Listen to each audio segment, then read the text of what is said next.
Please rise for the pledge. I pledge allegiance to the flag of the United States of America and to the republic for which it stands, one nation, under God, indivisible, with liberty and justice for all. Can I borrow that? Can I borrow this for a second? Yep. Good evening. Today is December 1st, 2016. The Environmental Conservation Board, we have an agenda that we're going to go through. The first item on the agenda is 785 South Lake Boulevard. Gagnon Drew, replace existing dock and or deck.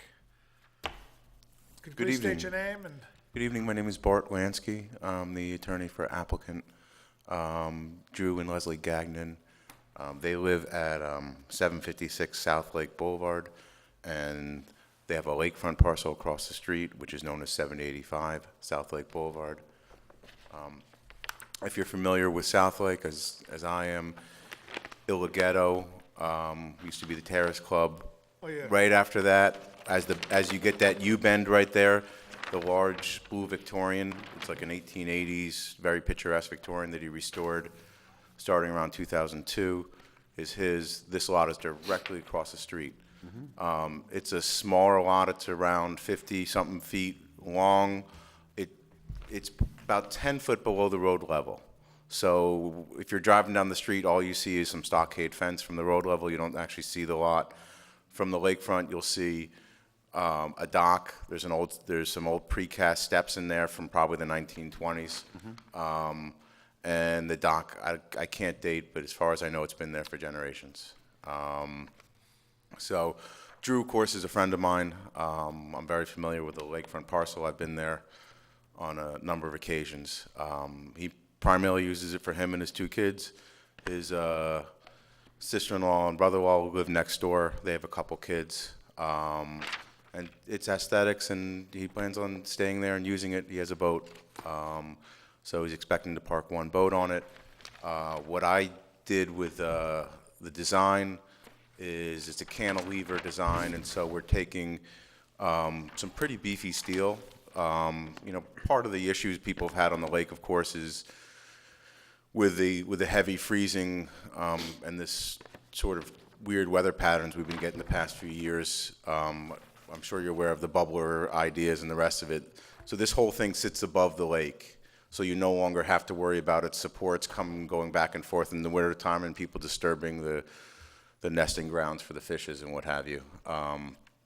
So to do that, you got to put in some beefy concrete pretty far back. This thing's going to cantilever roughly 16 feet and then go back a little bit, maybe 18 feet. And you start off, you have these large piers. They're 5 foot by 5 foot by 2 foot. And they get poured in, and they get a big anchor bolt plate, which sets there.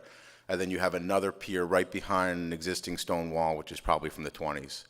So sequence-wise, of course, you put up the silt fence, you do the removals, and then you're talking about hand digging, because there's really no other way to do it. You can't get a machine there. You can't get anything there. You're going to hand dig this, it looks like it's precast, so that's going to be poured in place. Poured in place, yeah. So Going to pour it in place. there's just enough room to get a truck off the road, and then we can shoot the concrete down into those big boxes. So there'll be 4 5 by 5 by 2 boxes. So that's a good part of a truck right there. And then when you add the footings for another one, we're going to have a full truck just to do those. And of course, because that stone wall is old, it's well done. It's not like a field stone. They used a heavier granite. But that all has to be done by hand and in part. The footings that are closest to the water, Yeah. it looks like they said that in the notes, it's going to rest on a sound-bearing surface. So you're saying that there's existing Manhattan schist there, there's stone there, or what is exactly there now? That's a fabulous question, and I won't know till we dig it, to be fair. We're going to have to find something strong, to sit on. And so the question is how much do we dig and where do we pin to? And that's just, these are these are engineered plans, and, you know, and our building inspector is gonna come out, and he's gonna make sure we install it correctly, and First of all, I need a plan view. You gave me a plan, framing plan, but we need to see a plan view of the. Site plan. Site plan of this, of the site with the dock that you're gonna put out on it now. okay. We see, I see you, let me stop you where you're at right now before we kill you on this, is I see the intent of what you want to do here, where basically you want to cantilever out 34 feet from the back of the property, 18 feet over the water, which I understand, not an issue. The problem I do have is that during the construction of this, there are certain things that we need to see on the plans before we can accept the application. I see you have your deed here, which is fine. We need to have a sequence of construction. We need to have a floating boom. We need to see some silt fence shown on the plan. We need to see, if you're going to use a machine, because based on the. No. But Sorry. wait, based on section 2, the cross-section 2, you show an approximate excavation line with a, if you look down here, you have an angled cut that you're gonna try and find sound bearing surfaces for that front pier. If you're going 40 feet across by the length here of 12 foot wide, so 12 times 40 is, what, 480? 480, exactly, very So you're good. looking at, divided by 27, you're probably looking at about 20 yards of material. Doubt you're doing it by hand. You're 100% correctly. I am doing it by hand, but I'm not going to do that cut. So I want to keep it as limited as possible. The silt fence, I just showed an overlay onto the survey that I provided you, and it's a real de minimis detail. I admit that. Part of the idea is, in terms of a boom, is I'd like to set this in the wintertime. I think it's going to be the steel's kind of heavy.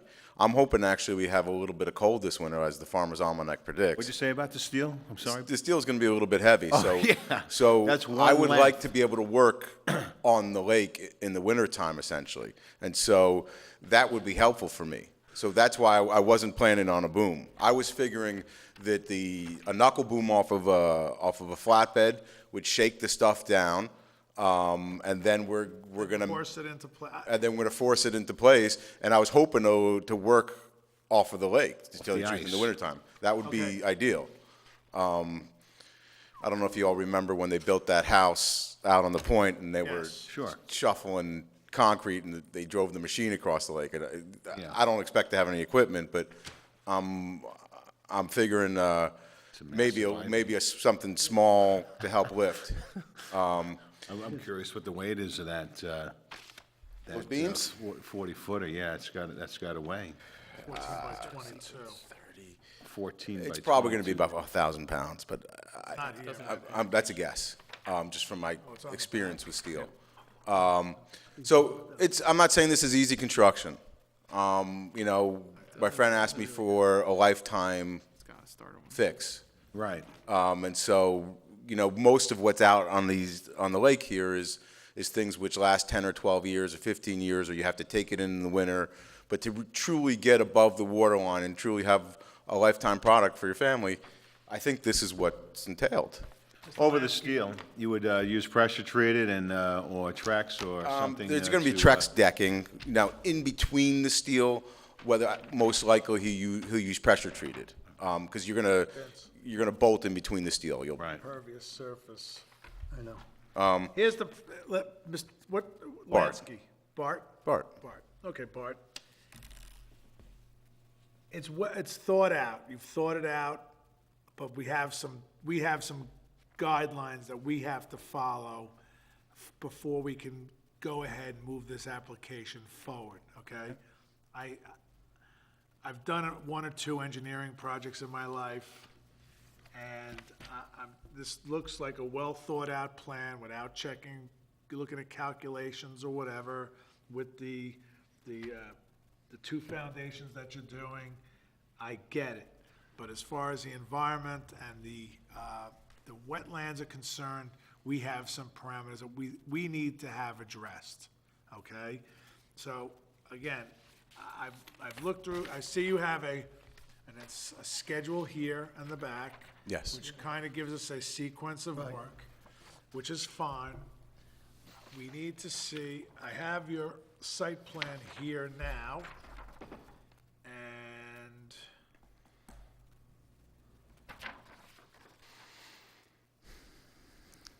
Doesn't show the dock, though. right, you show I, you show the site plan with the silt fence. What I need to see is, I need to see. an overlay Are of you the dock. saying, right, you need to show me the property where the dock is coming, is it gonna be the entire width of the property? No. Okay, so what you need to do is you need to take this drawing, either, and blow it up, and show me on here where the dock is going to overhang, start and finish.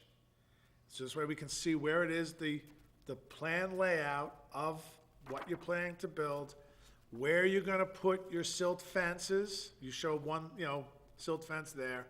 And then the other thing you have an issue with is the fact that the area over the ground that you're putting in these two concrete piers with their new deck, that now becomes what's considered an impervious surface. So you need to provide us with some sort of mitigation. Like a rain garden. Oh, I'm sorry, you meant a pervious surface. Pervious, I mean, right. a Yeah. pervious surface, Sorry. Okay, so, Pervious but. not to it- absorb the water. Sorry. But in fact, it is an impervious surface. That's, Maybe it's a, is because a you have the pervious, I deck, mean- you're putting a deck Yep. over the land, which acts as a filter. yeah, there'll be spacing, obviously, so the water is gonna go through.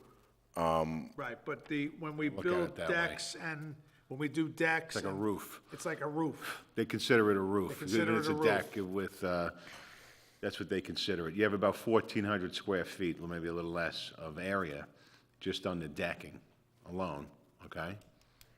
Am I looking at that right? About 40 by 34? Yeah. Is that what I'm looking at? Yes, sir. Yeah, 40 by. Roughly 1,400 square feet. I struggle with the idea that that's considered to be an Well, impervious it's- surface. And if It you, isn't only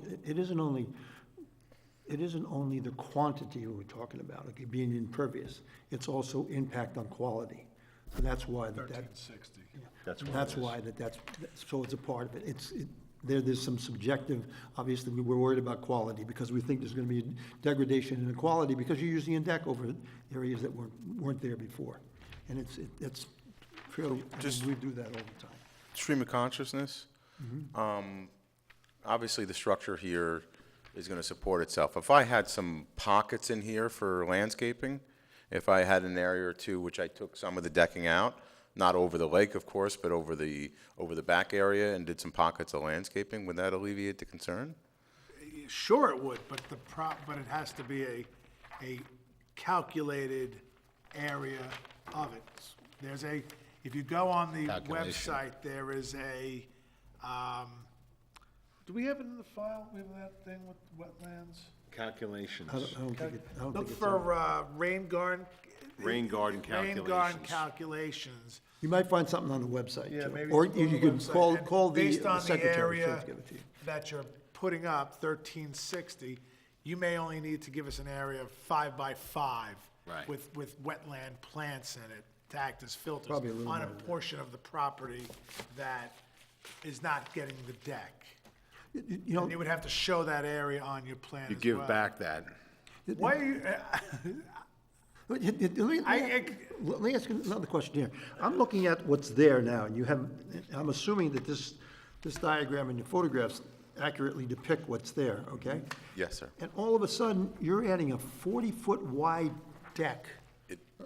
You know, that cantilever's over there. I mean, you're just subsuming this property. The property's only 49 feet wide, and you're gonna use 40 feet of it, you're gonna put this new deck. When now you have something that looks like, I don't know, maybe 8 feet wide or something like that? That's there now. There's a set of stairs there as well as Right, as yeah, a dock. right. And when you put boats on either side of that dock, you're subsuming it about the same. And I'm not saying that it's ideal.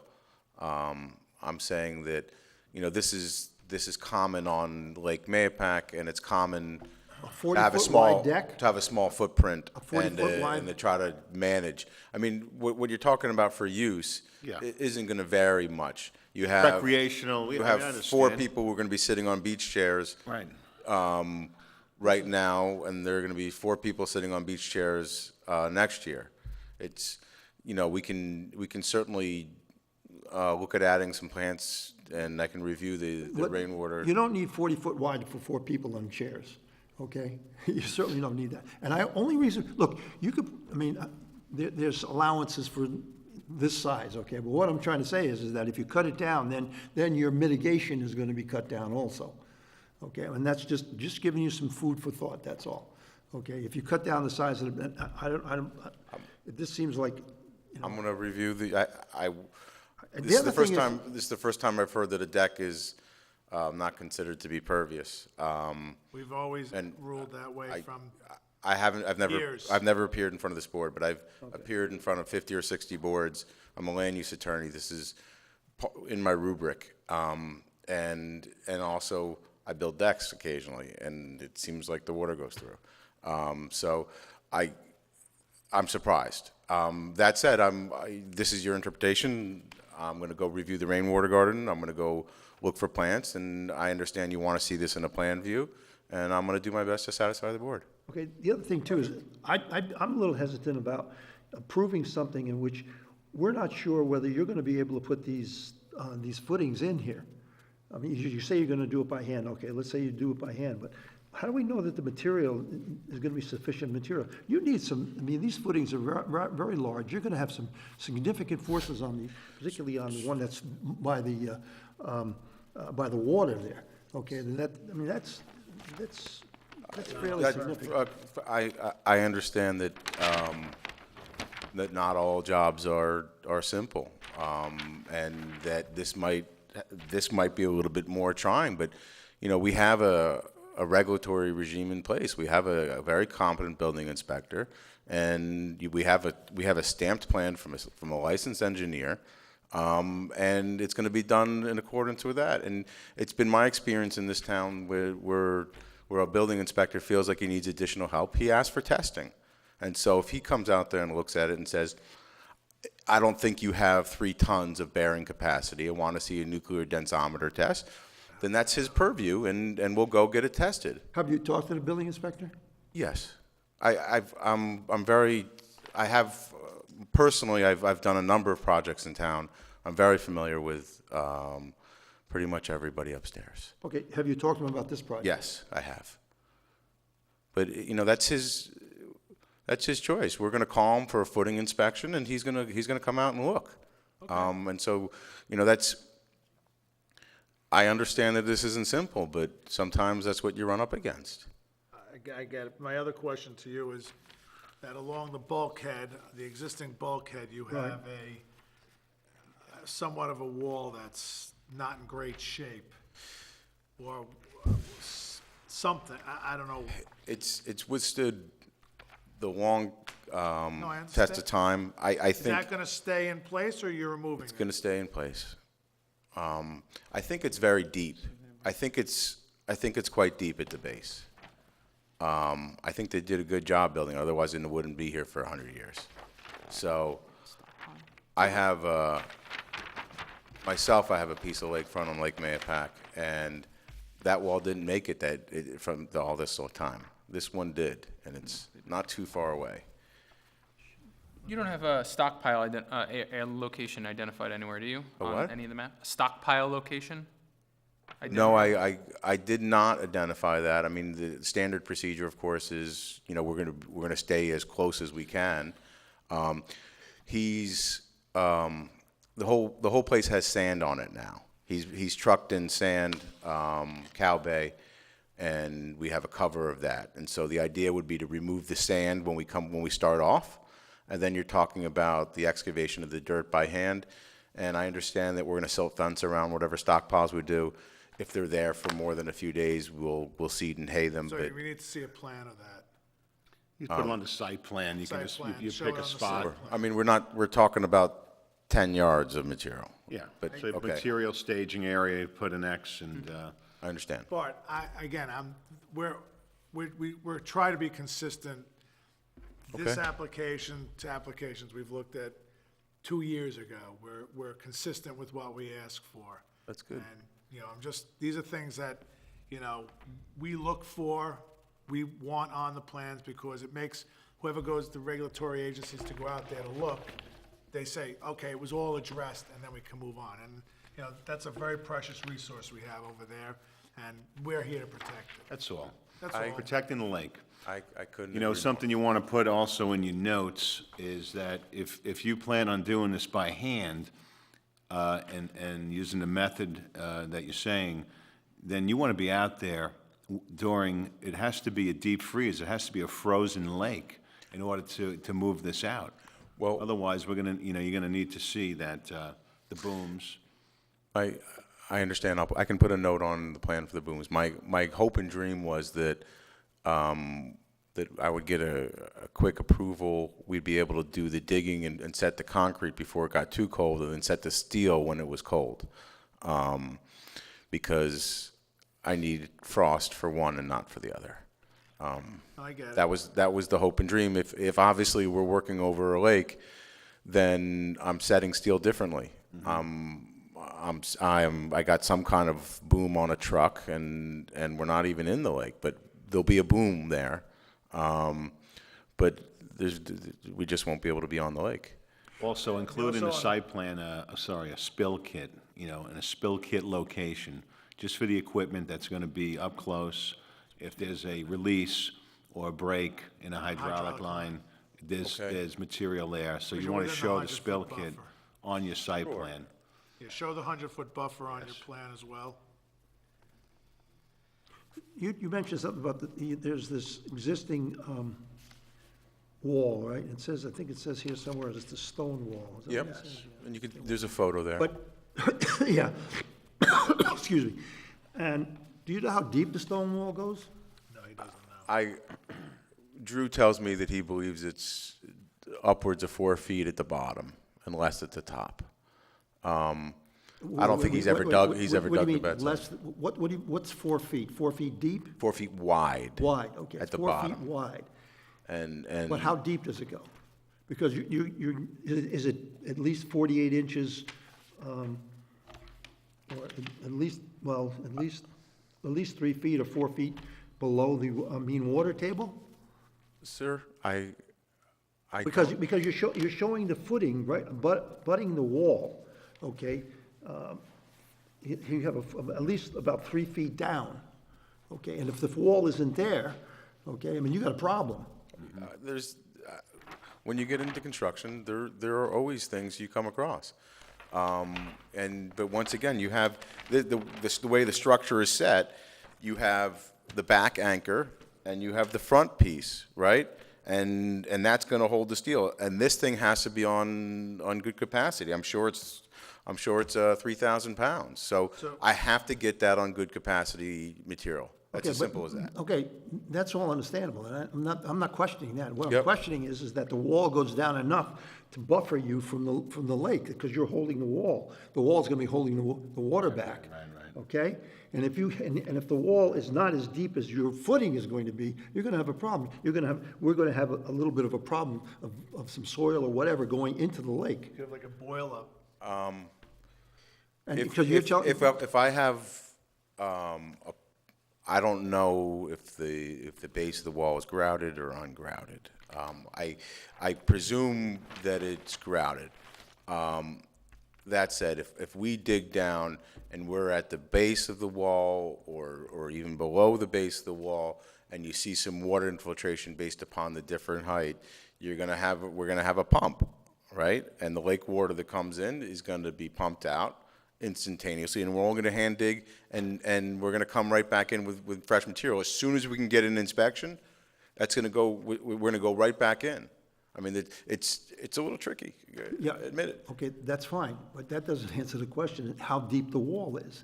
Because if the wall is only 2.5 feet down, I don't know what it is, but inadequate, when you go down there, okay, it doesn't matter how much grouting you have, the water's gonna come shooting in, or there's gonna be an intermix in there. That's what I'm addressing. And I understand, but that's again out of our. It's a field condition, there's no way for me to address that. Look, what about digging a test pit? I mean, I'm not, listen, we're just presenting concerns that we have, issues that we've found out. We're just saying because the way your drawing is shown here is that existing wall is a squared-off wall. And what you're saying to us is you think it comes down and bevels out like a trapezoid almost. It's got 4-foot base by a 1-foot high. It narrows down. Sure. So let's play what if. So let's say we have the worst case scenario there. The response naturally would be to pull all this thing back, and we're going to have to cantilever over the deck, over the water a little bit less, and we're going to have to be a little bit farther back until we have good soil and we don't have infiltration and everything's right. It's, that's part of construction.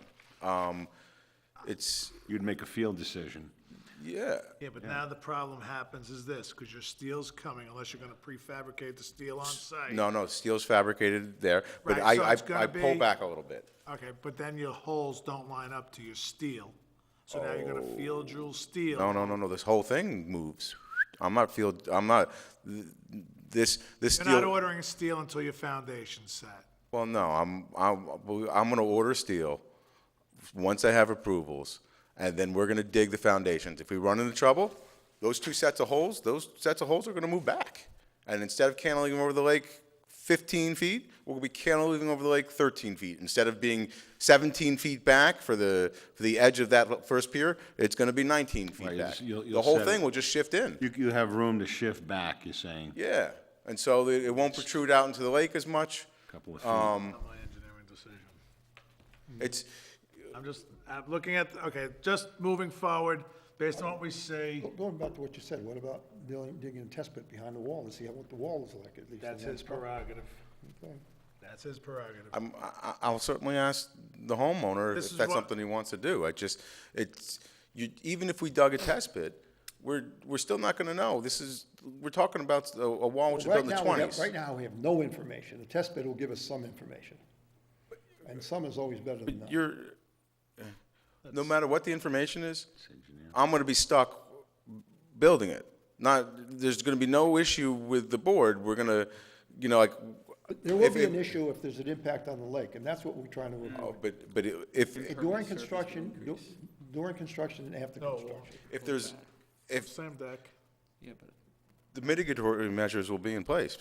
There's no impact on the lake, whether this cantilever is 14 or 16 feet over. We're talking about during construction. If the wall isn't there and you dig down and you cause an impact, and there's some sort of flow of mud and water, et cetera, back and forth, there's gonna be an impact on the lake. Because Bart, your scope is within 100 feet of the water. Yes. So it's, we want to make sure we're covered in protecting that, whatever we do. Just talking, to you out loud, did you look at any other avenues, like pile driving or something else? Or this is really the only I don't- means? I don't know that it's difficult to get equipment there. I wasn't planning on getting equipment there. So, the concrete truck and the steel truck, delivery truck, are gonna be up on the road. Right. Right? They're gonna be, there's a little parking area to the side there. They're not gonna, we have a 10-foot drop, which is offset in 2 5-foot pieces, landscape retaining wall. They're going to shoot it down, or they're So going to there's no buggy way, it there's no down? way to get piles down there. Yeah, we're gonna create a chute out of plywood, and we're gonna shoot the concrete right off the truck and into the holes. And you're gonna dig by hand. And who wants the machine right on the lake anyway? I think that I would have an issue with that if I were on the board. If I've seen people do it around here, but there's all those, almost all the machines leak. You know, so I actually think this is the most practical solution because it fixes having anything in the lake.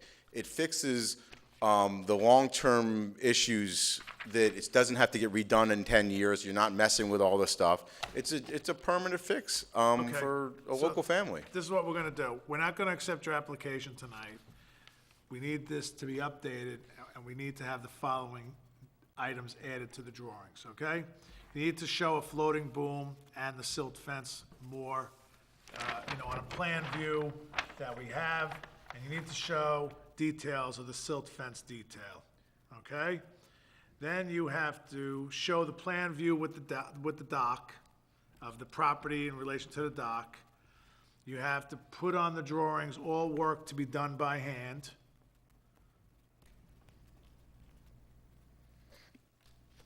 You're gonna have to have a spill kit on site when you have the boom there, because they have a lot of hydraulics on there. So we'll just have some diapers and some, in a 55-gallon drum, whatever. Show the 100-foot buffer on the plan. Show the stockpile He location. doesn't have to show the 100-foot buffer. It's all within the Okay, buffer. no problem. I'd have to Just go put off the something on the property. plan No that say problem. the entire property's in the Yeah, buffer. just put a note on there, the entire property's in there. Show the stockpile location with the detail for the stockpile. And the only other issue I have is if you're gonna have to pump water, you're not gonna use a trash pump, right? You're gonna use like a garden hose, like a little Blue Giant, or, I'm truly hoping we don't have to pump anything. I mean, if just do me a favor, just put a note on the drawing in the event you have to pump water, just that you're not gonna pump the silt in there, that you'll put the pump in a bucket of gravel, or surrounded by gravel, just to act as, or a, with filter filter fabric. fabric around it. This way we don't get silt back into the lake.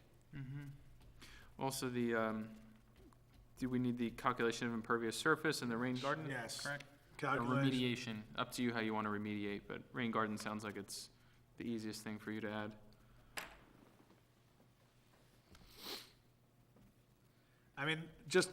Bart, just to let you know, if you look, you only have 9 feet left of your property. You need to also check with the building and zoning department, because your property's 49 foot wide, based on the, the deed. It's 49 foot wide. Do you have the proper setbacks? From edge to edge? Because if you're going with a 40-foot wide dock, you're only leaving 9 foot, or 4.5, if you split the difference, 4.5 on each side. Just please check with the zoning, I'll review it with the inspector. please. The inspector is your first interpreter of the code. Yeah, I'm just asking because he may say to you, you don't have enough distance between, maybe you may have to cut it down to 30 foot wide. I don't know. I think it falls into what the definition of a structure is, and I'll review it with the inspector. That's all we're asking. Right, because this way, if you do have to make a change, next time you come back, we don't have to go through this whole thing again. We can just get it accepted with the changes. Now, the last item is on your deed here. It shows a concrete slab with a steel beam sticking out into the lake On the survey, yeah, on the survey. What, does that still exist? in some form, Are you gonna remove it? yes. So just put a note on the plans that you're gonna be removing that as well. It's by hand? Yes. Do we need a boom around it? Well, he's gonna do. The concrete decking is gone. What you have now are 2 steel beams with Trex on top of the steel beams. So the Trex can be unscrewed by hand, and then the steel beams can be pulled back from land, onto land. Yeah, that's what we're, It's fine. that's fine. Is that 2.2 selected removals? Yes, sir. Got it, 2.2 selected removals. in his sequence. Okay, that's it. We want to take questions from the audience? No, Thank you for your time. Thank no you, Bart. problem, thank you. We'll see you soon. When are we available? 2 again? weeks. 2 weeks. Okay, thank you. It's December 15th. So, does anybody have, so there's no other new business? No minutes, right? There's nothing. So do I have a motion to accept, do I have a motion to close the meeting? So moved. Do I have a second? Second. All in favor? Aye. Good night, everybody. Just for everybody's information, we're still looking for 2 board members. If anybody's interested, come up, please see Mr. Kenny Schmidt. Thank you. Good evening.